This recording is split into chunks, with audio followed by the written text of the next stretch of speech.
Some NBA owners build dynasties and win hearts. Others turn fan dreams into nightmares. Today we're looking at the most loved and hated NBA owners and why their names matter as much as the players they pay. First up, Mark Cuban. For $280 million, Mark Cuban became the majority stakeholder in the Dallas Mavericks in 2000. When this happened, the team hadn't had a winning season in 10 years. And because the team was awful, fans weren't showing up to the games. Fast forward to today, the Mavericks are an NBA powerhouse worth over $4 billion.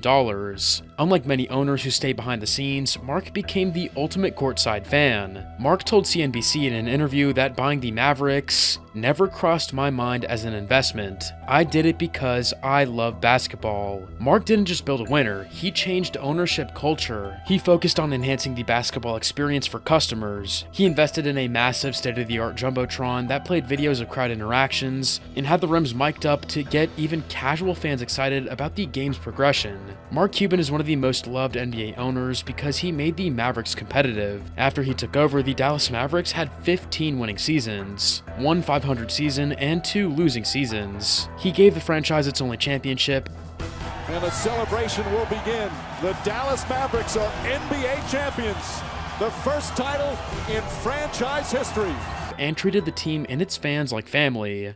My mission was to win championships. I really didn't care about the rest. I didn't try to maximize revenue. In fact, at one point we had $2 tickets. Then they got scalped too much, but I always wanted to make things affordable. I didn't want it to be about anything but fans having fun in the arena and the Mavs winning championships. In a league where many owners are seen as distant billionaires, Cuban feels real. Courtside in t-shirts, high-fiving players, and yelling at refs. And when he feels the league is wrong, he says it loudly. Those statements have cost him a ton. 20 fines totaling $2.24 million alone. This is about 10% of all fines since 2000. He's the most fined individual person in NBA history. In November 2023, Mark shocked fans by selling a majority stake in the Mavericks to the Adelson family in a transaction that valued the Mavericks in the range of $3.5 billion. This change came with a loss of control over basketball operations, and fans weren't happy to lose such a beloved owner. But Mark responded to the situation saying, "My heart and soul is committed to rooting for the Mavs to win. I know fans are upset, but don't be upset at the players. Support them, root for them, rally behind them." Mark Cuban redefined what it meant to be an engaged owner, but not everyone was born to lead. As can be seen with this next owner on our list who had a legendary playing career, but somehow turned into one of the most hated owners. To many, Michael Jordan is the greatest player in the history of basketball. Sports commentators believe that he made the NBA a global brand. And in March 2010, Jordan became the first ex-player to own a majority stake in the NBA, as the league's Board of Governors approved his $275 million bid to buy the Charlotte Bobcats, later renamed the Charlotte Hornets from Bob Johnson. Expectations were high, but Jordan failed to meet them. Somehow, despite Jordan's presence and prestige, the Hornets stumbled through years of mediocrity. Under Jordan's ownership, the Hornets became one of the least successful franchises in the NBA. The Jordan era produced 3 playoff appearances in 17 seasons, all first-round exits, 2 of them sweeps. They recorded the worst winning percentage in NBA history, with a .106 winning percentage. Other than the Hornets making NBA history for all the wrong reasons, his draft misses have drawn heavy criticism. Commentators were quick to call Michael Jordan arguably the best basketball player of all time, and also arguably one of the worst talent evaluators of all time. Jordan's approach to hiring coaches also raised eyebrows. Instead of proven leaders, he leaned on his friends. When the Bobcats needed a new head coach, Jordan appointed his friend Sam Vincent, who had barely any NBA coaching experience. He put his reputation on the line behind the unproven Vincent, but Jordan's bet on his buddy did not pay off. In one season with the Bobcats, Vincent posted a 32-50 record, and Jordan had to fire him. After more than a decade of failed attempts to build a winning team, Michael Jordan cashed out, selling his majority stake in the Hornets for $3 billion. His era as an owner ended with a losing record on the court, but a multi-billion-dollar win in the bank. Jordan's tenure with the Hornets proved that greatness on the court doesn't always translate to greatness in the boardroom, but our next owner quietly did the opposite, turning a small market team into a powerhouse. In 1996, Peter Holt and his wife bought the San Antonio Spurs ownership group, and from the beginning his approach was simple: build a culture of consistency and trust the right people. One Spurs investor said, "He'd let the professionals do the managing. We wouldn't enter into a $10 million player contract or a major television deal without him being involved. But on a day-to-day basis, he leaves it all up to RC and Pop. And that is why we are successful." He was referring to the Spurs general manager, Greg Popovich, who took over as head coach in 1996. Under the Holtz family ownership, the Spurs won 5 NBA titles and qualified for the NBA playoffs for 22 consecutive seasons. R.C. Buford, the general manager at the time, said he had been a leader for our organization in several important initiatives, including the initiative to keep the team here, the initiative to get the arena built, and the initiative to put together an organization that franchise player Tim Duncan would want to stay for. And culturally and value-wise, he fits with the San Antonio community. He focused on long-term success, making the Spurs respected across the league. Holt made sure that the Spurs organization was ranked the top NBA franchise 7 times by ESPN. Holt also ensured the Spurs remained connected to their community. When talks of relocation came up in the late 90s, he led a successful effort to build the AT&T Center through public funding and guaranteed the team's future in San Antonio. He focused on long-term success without chasing the spotlight, making him one of the most respected NBA owners. Peter Holt built a culture of stability and championships in San Antonio. Unfortunately, the same can't be said for this next name on this list. Few NBA owners are hated more by their fan base than James Dolan, the owner of the New York Knicks. From day one, expectations were massive. The Knicks play in the league's biggest market, and fans believed success was inevitable, but James's track record was anything but successful. Since their finals appearance in 1999, the Knicks made the playoffs only 3 times until 2010. Dolan's reign hasn't just been about losing, it's been about drama, lots of it. In 2017, former Knicks legend Charles Oakley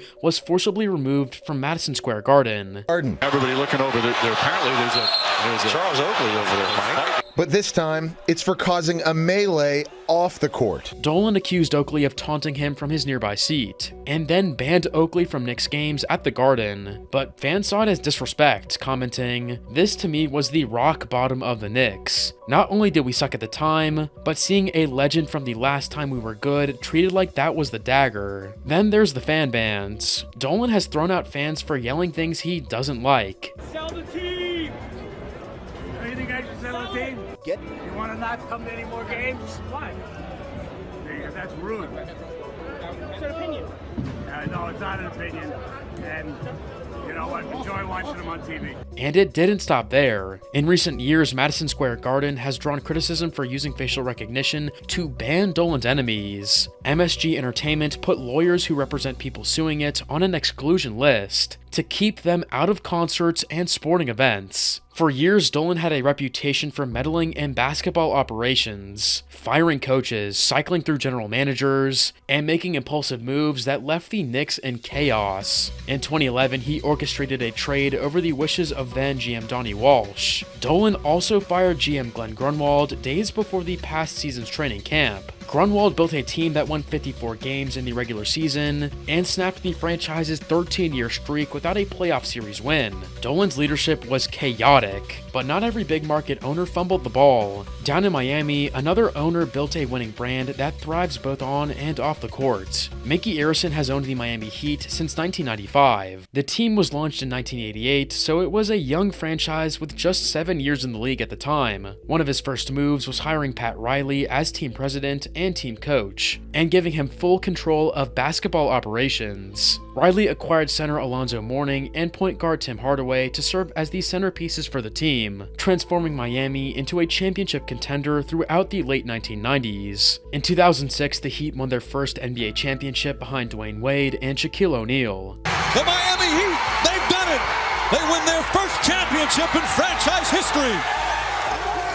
But that was just the beginning. In 2010, Arison signed off on one of the biggest free agency moves in NBA history, starting the Big Three era with LeBron James, Dwayne Wade, and Chris Bosh. This resulted in 4 straight NBA Finals appearances from 2011 to 2014, and 2 NBA championships in 2012 and 2013. How did he achieve this? You've been one of those owners that's have sat back and let him do his thing. I mean, what I mean, what gave you that mentality to let Pat run the ship while you just sit back? Philosophy is you hire the best people you can hire and let them do their job. The longtime Heat owner was officially elected into the Naismith Basketball Hall of Fame as a 2025 inductee, recognizing his role in building one of the NBA's most successful franchises. Micky Arison turned the Heat into a model of consistency, but this next owner was plagued with a mix of on-court success and scandals behind the scenes. Robert Sarver purchased the Phoenix Suns in 2004 for $401 million. Early on, things looked good. The Steve Nash era brought the Suns to 3 Western Conference Finals, and the Suns became renowned worldwide for their quick, dynamic offense, which led them to tie a franchise record in wins in the 2004-05 season. 2 more top 2 conference placements followed, but the Suns again failed to attain an NBA championship. But after that golden stretch, the Suns collapsed into mediocrity. From 2010 to 2021, they had a 10-season NBA playoff appearance drought. While the Suns were struggling to stay relevant in the NBA, ESPN exposed years of allegations against Robert, racism, misogyny, and creating a toxic workplace. One of the most disturbing incidents allegedly happened in 2016. Former head coach Earl Watson told ESPN that after the Suns faced a tough loss against the Warriors, Sarver entered the coach's locker room and said the N-word many times in a row. That wasn't a one-time incident. The report detailed years of sexist remarks to female employees and a pattern of bullying that created a hostile work environment. Employees recounted conduct they felt was inappropriate and misogynistic, including Sarver once passing around a picture of his wife in a bikini to employees and speaking about times his wife performed oral sex on him. Following the publication by ESPN, the NBA launched an official investigation, and in September 2022, the findings confirmed the allegations. Sarver had engaged in inequitable conduct toward female employees, made many sex-related comments in the workplace, and engaged in demeaning and harsh treatment of employees. As a punishment, Sarver received a suspension from the Suns organization for a period of 1 year and a $10 million fine, the maximum permitted by the NBA Constitution. But that wasn't enough for the public. Chris Paul, a player for the LA Clippers, said, "I am of the view that these sanctions fell short in truly addressing what we can all agree was atrocious behavior. Even sponsors turned on Sarver. PayPal threatened not to renew its deal with the basketball team if Sarver remained in charge." Facing massive backlash, Sarver announced in September of 2022 that he had begun the process to sell the Phoenix Suns. In 2023, billionaire mortgage lender Matt Ishbia agreed to purchase the majority stake of the Phoenix Suns and the WNBA's Mercury for a record price of $4 billion. That brought the end of Sarver's controversial reign. But this next owner became one of the most energetic, fan-favorite owners the league has ever seen. The previous owner of the LA Clippers had been banned for life over racist remarks, and they were desperate for a fresh start. Steve Ballmer entered the NBA in 2014 after a run as Microsoft's CEO. He bought the perpetually lousy LA Clippers for the has-he-lost-his-mind price of $2 billion. Overnight, the Clippers went from a scandal-ridden franchise to a team with the richest, most enthusiastic owner in sports. Under his ownership, the Clippers became one of the league's best-funded franchises. The richest owner in the NBA spared no expense when designing the NBA's newest arena. On the court, the Clippers thrived. In the last 10 years, they made it to the playoffs 8 times with a winning percentage of 59.6%. Their best season came in 2020 to 2021 when Los Angeles reached the Western Conference Finals for their first time in 51 years. For decades, the Clippers shared Staples Center with the Lakers. Ballmer had a dream to change that. The end result was the Intuit Dome, the most expensive basketball arena in the country so far, with a price tag of $2 billion. We mounted t-shirt cannons all along the top of the Halo board, and they move up and down so that every single seat in Intuit Dome has a chance to catch a t-shirt.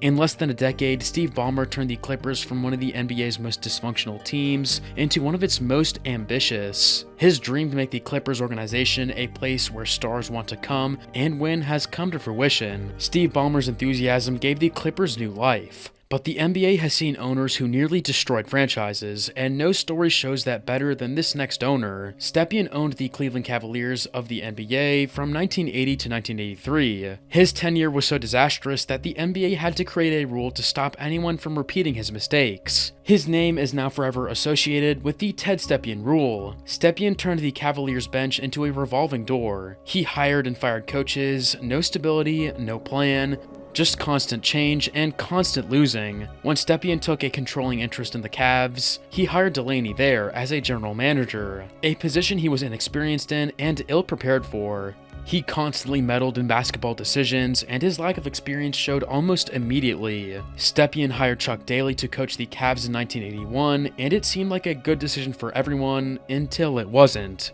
Stepien wanted to talk to Daly after every game. Once, after a lengthy conversation, Daly was shocked to read the main points of it in the newspaper. He called Stepien and informed him there was a leak in the front office. "It's me," Stepien replied. "I'm the one who told them." Stepien's worst mistakes came through trades. One infamous trade saw the Cavs send 2 first-round picks to the Dallas Mavericks for Richard Washington and Jerome Whitehead, players who barely contributed. As a result, Cleveland's draft picks were tied up in trades, leaving the team without key assets for future years. The trades were so bad that the NBA eventually stepped in and created the Stepien rule, which still exists today. It prevents teams from trading away first-round picks in consecutive years. Stepien wasn't just making bad basketball moves. Stepien held a press conference in Toronto to announce plans to move the Cavs and rename them to the Toronto Towers. He also made several racially insensitive remarks that were widely criticized and offensive. He said in an interview once, "Blacks don't buy many tickets, and they don't buy many of the products advertised on TV. Let's face it, running an NBA team is like running any other business, and those kinds of factors have to be considered." By 1983, Stepien had lost so much money and credibility that the NBA had to step in to stabilize the franchise. Former NBA Commissioner David Stern brokered a deal to sell the Cavs to George and Gordon Gund. A deal sweetened with the option to purchase draft picks to replace some of those Stepien had wasted. Stepien's disastrous run was monumental. However, this next owner was the complete opposite. He put community and team stability first. Kohl purchased the Milwaukee Bucks of the National Basketball Association from Jim Fitzgerald in 1985 for $18 million to ensure the team remained in Milwaukee. Kohl owned the Bucks for 29 years, and during that time, he delivered on his promise. No matter what offers came in, no matter how tempting relocation might have been, Kohl refused to let the team leave Milwaukee. In 2003, he considered an offer to sell the team for $170 million to former NBA superstar Michael Jordan, but decided to retain ownership. On the court, the Bucks had mixed results. The team won their first division title in 15 years in 2000. The Bucks also reached the 2001 Eastern Conference Finals by defeating the Charlotte Hornets. But for Kohl, success wasn't just measured in wins, it was about keeping basketball alive in Wisconsin. In 1995, he donated $25 million to UW-Madison to build a new sports arena called the Kohl Center. In 2014, after nearly 30 years of ownership, Kohl sold the Bucks for $550 million to Wes Edens and Mark Lassery. But there was a catch. The team had to remain in Milwaukee. To help make that a reality, he put $100 million toward a new arena, now known as Fiserv Forum. He was dedicated to keeping basketball alive in Wisconsin, and that dedication to keeping the team in Milwaukee was rewarded when his beloved Bucks won the 2021 NBA championship. The Bucks have done it. The long wait has ended. After a half century, the Milwaukee Bucks are NBA champions once again.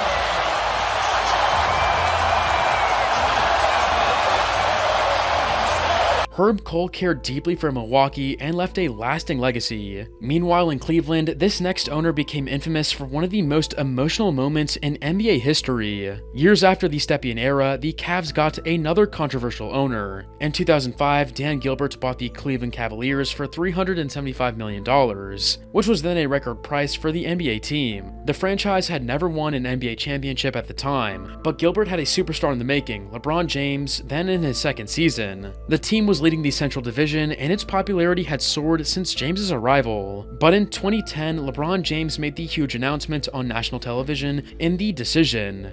LeBron, what's your decision? In this fall, man, this is very tough.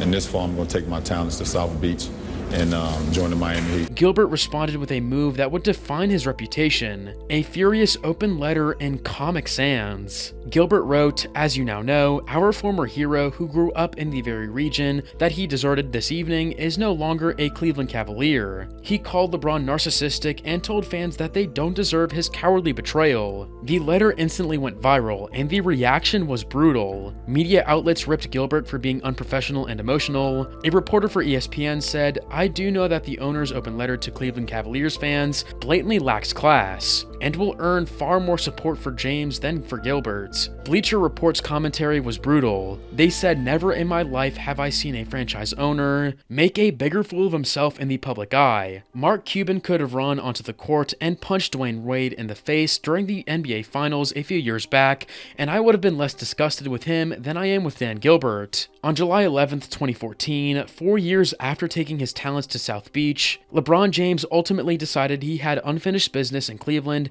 and returned via free agency. The Cavaliers made a huge comeback. James led the Cavaliers past the Golden State Warriors in the 2016 NBA Finals, ending a 52-year major sports championship drought in Cleveland, a moment that wiped the slate clean on Gilbert and LeBron's ugly history. Dan Gilbert's feud with LeBron defined his ownership career. On the other end, this next owner quietly changed the NBA landscape without the crazy drama. Larry Tanenbaum joined the Raptors organization in 1998, becoming part of the ownership group through Maple Leaf Sports and Entertainment. Tanenbaum's holding company, Gilbert Sports Inc., owns a 25% stake in MLSE. At the time, the Raptors were still a young franchise, and they faced significant challenges in the early years, and continued to post losing records in their first 3 seasons. The early 2000s brought hope with Vince Carter, who turned Toronto into one of the most exciting teams in the league. His high-flying dunks and all-star performances gave fans a taste of what the franchise could be.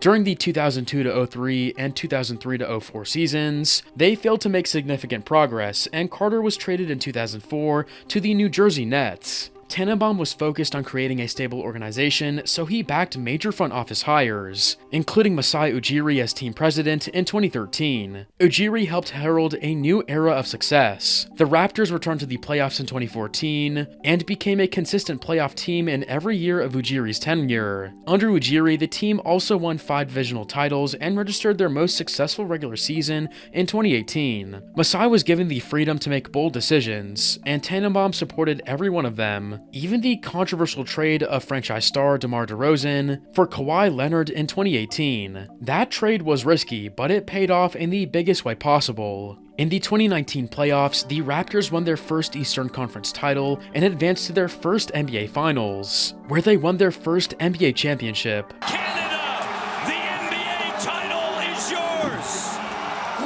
The Toronto Raptors are the 2019 NBA champions. The championship cemented Tanenbaum's legacy as the man who helped deliver a dream that Raptors fans had waited 24 years for.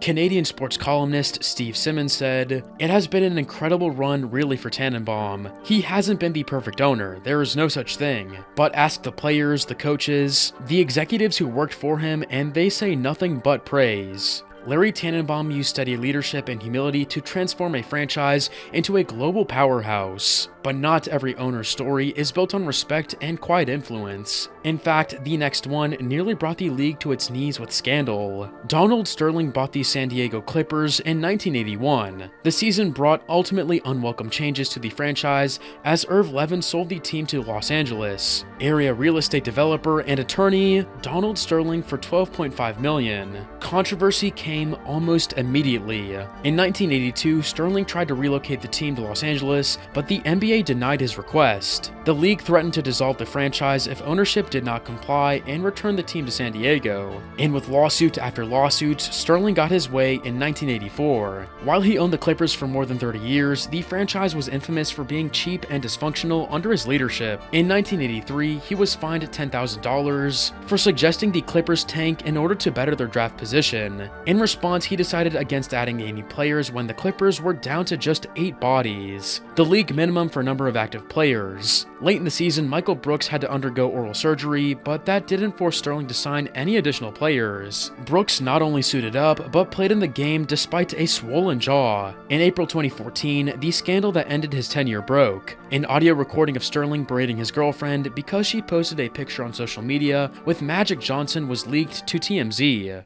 You want me to have hate towards black people? I don't want you to hate. That's what people do. They turn things around. I want you to love them privately. In your whole life, every day you can be with them. Every single day of your life. But not in public? But why publicize it on the Instagram and why bring it to my games? Why bring the black people to the game? The comments sparked national outrage and led to one of the most dramatic moments in NBA history. Players considered boycotting playoff games. Magic Johnson said, "I will never go to a Clippers game again as long as Donald Sterling is the owner." The Clippers wore their warm-up shirts inside out in silent protest. Clippers, so much talked about with their franchise. How will they play in Game 4? Blake's been unstoppable the last two. The league had no choice but to act. NBA Commissioner Adam Silver banned Sterling for life, fined him $2.5 million, and forced him to sell the team, the harshest punishment ever given to an owner in the NBA. While he profited massively from the forced sale, his reputation was in shambles, and he goes down in history as one of the most hated owners of all time.